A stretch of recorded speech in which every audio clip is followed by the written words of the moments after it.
So kani siya kay nabudol jud ko ani, dili siya for example nabudol jud ko. Ay nindot magud siya no.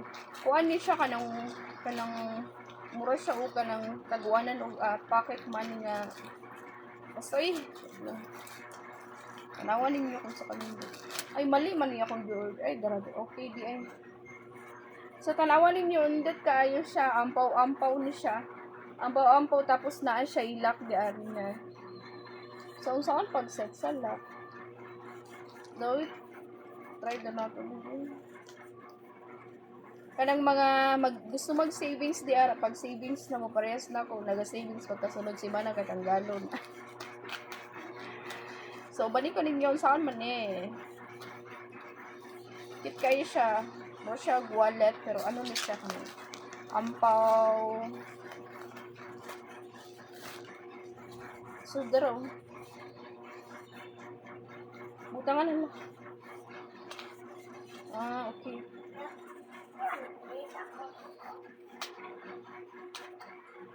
So, mo ni ang iyang lock.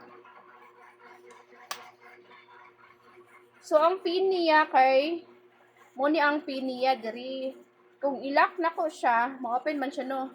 Islito na ko siya, ma-open siya. Pero kung ilak na ko siya, tuyo ko na ko ni siya diri nakaano kani tuyo ko na ko na siya kay malak ni siya tanawa, tuyo ko na ko.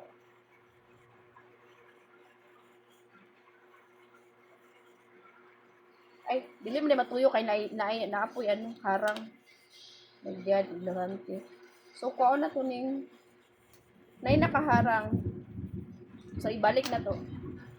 So, matuyok na siya. Ang password kay mo ninyo, di ba na to? Okay. So, dili na siya ma-open. So, butangan na siya o kwarta. Kung gusto nga mag-savings, para dili makita ang inyong kwarta, dili matanggal. So, ibalik na ko dili na siya ma-open. Dili na siya ma-open. Secure kayo. So, ibalik na ko ang kwan para ma-open siya.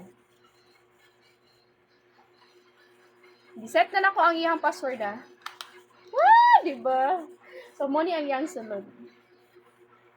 Daghan na og masulod. Millions of dollars nga imuhang tigumon diba? For example, magbutang ta og kwarta diari. So, magbutang ta diari og kwarta diari.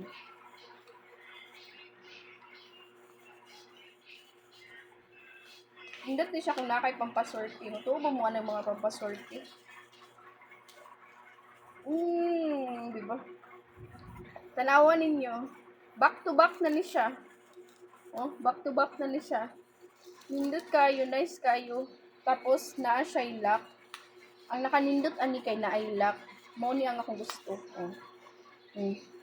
Na-lock na siya. Naay kwarta di sa sulod pero na-lock na siya.